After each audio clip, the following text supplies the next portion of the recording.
Welcome to Uncovering Trusts, a podcast by Edison Group. I'm your host, Will Manuel, and today I'm joined by Miloš Pabst, Director of Investment Company Content at Edison. We'll talk about BlackRock Latin America Investment Trust, whose ticker is BRLA. Miloš, thanks for joining us today. Thanks for having me. So it's been more than a year since we last got together to talk about this trust. What's changed since then? Yes, happy to discuss it. But before we get into that, I think it would be useful to start with a very quick refresher.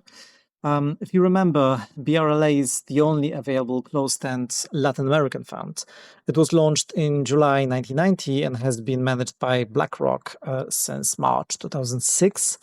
The trust's shares are quoted in sterling on the main market of the London Stock Exchange, while its financial statements are reported in US dollars, and its NAV is quoted in both currencies. BRLA's performance is benchmarked against the MSCI Emerging Markets Latin America Index. The trust employs an active gearing with a neutral level of 105% of NAV and a typical range of plus minus 10%, approximately 0 to 25% of net assets, and currency exposure is unhedged. The trust still has two managers, but there has been a change since our last podcast episode. Back in April, the board announced the appointment of Gordon Fraser as a co-manager, replacing BRLA's former deputy portfolio manager. Gordon is a managing director and, along with the trust's lead manager, Sam Vecht, is co-head of the Emerging Markets and Frontiers team as part of BlackRock's Fundamental Equity Global Emerging Markets platform. Although Gordon's BRLA appointment is relatively recent, he and Sam have worked together for nearly 20 years. Okay, so should we now set the scene by discussing the Latin American investment backdrop? I think it is important to start at a high level. Latin America investors need to remember that while the region can deliver very attractive returns, the market can be volatile. And the last few years, I think, have provided a good example of this. BRLA's benchmark is the MSCI Emerging Markets Latin America Index, as I've just mentioned, which has around 80 constituents across 5 countries. Looking at performance in US dollar terms, 2023 was a good year with the index rallying 33%, but 2024 was, a year to forget. The index declined by 26%. However, investors that stayed the course have been rewarded, as in the first 9 months of 2025, the MSCI LATAM index was up by more than 40%. Wow. So with that volatility in mind, what are some other important features of Latin America? To start with, the region has better growth prospects compared with developed economies in aggregate. In its latest World Economic Outlook, the IMF's Latin America plus the Caribbean GDP growth projections of 2.4% for 2025 and 2.3% for 2026, compare with 1.6% in each year for advanced economies. Latin America also remains very attractively valued. On a forward P multiple basis, the region's trading at around a 50% discount to the global market, while offering a considerably higher dividend yield. LATAM is also trading on meaningfully lower valuation multiples versus global emerging markets. Over time, the region has become overlooked, which may provide a good opportunity for global investors willing to venture outside of the traditional destinations of North America, Europe, and Asia. Over the last 10 years, Latin America as a percentage of the MSCI Emerging Markets Index has declined by around 10 percentage points to just 7%. And what about other areas of focus in Latin America? Market volatility can be politically driven, as in Latin America, there is often a large divergence between political parties. So a change in the country's leadership can lead to large share price movements. Over the next 12 months, there is a busy presidential election calendar, with a good chance that some of the incumbent leaders will be challenged. Right. So having provided that backdrop, what are the managers currently thinking about the region? Sam and Gordon remain bullish on the outlook for Latin America despite its strong performance so far this year because of the region's attractive absolute and relative valuations. They believe that tensions between Brazil and the US are unlikely to have lasting economic consequences given Brazil's exports to the US have declined over the last decade. China is now Brazil's largest trading partner.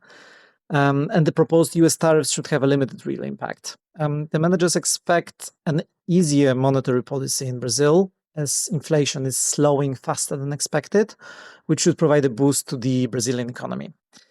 They also anticipate continued extensive trade between Mexico and the US, although membership of the USMCA free trade agreement, which began during President Trump's first term in office, does not protect Mexico from the imposition of US tariffs. Mexico is continuing to benefit from the trend of nearshoring supply chains. For example, Asian technology companies establishing manufacturing capacity in Mexico to serve the US export markets. Thank you. Perhaps we can move our attention back to BRLA, starting with the stock selection process. Yes, sure. So in essence, Sam and Gordon's approach is style agnostic. They seek out opportunities that are not favored by other investors while avoiding areas of high interest. They can draw on the extensive resources of BlackRock's London-based emerging markets team, which can provide both top-down and bottom-up analysis. The managers suggest that over time, bottom-up is typically the driving factor of risk, but that top-down considerations are also important. They aim to generate long-term capital growth and an attractive total return from a high-conviction portfolio of 30 to 50 Latin American equities that is diversified by geography, sector, and market cap. Sam and Gordon look for companies where they have a differentiated view on earnings with a 1 to 2 year horizon. They focus on businesses with positive fundamentals in terms of good long-term earnings growth and cash flow generation, robust balance sheets, and well-regarded management teams, and which are trading on reasonable valuations. ESG considerations are also a part of the bottom-up analysis. And what are the main features of the portfolio? Yeah, so 2 countries make up the lion's share of the Latin America index. Brazil around 60% and Mexico around 30%, with the remaining 10% split between Chile, Peru, and Colombia.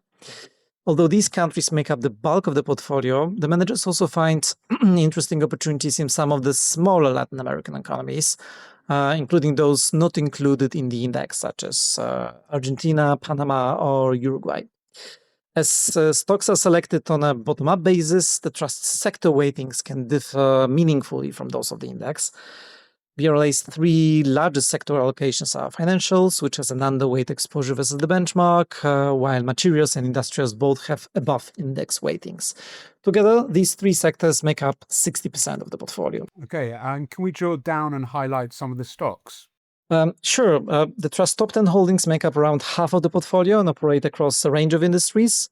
As alluded to above, the managers are not restricted to investing in companies that are included in the benchmark.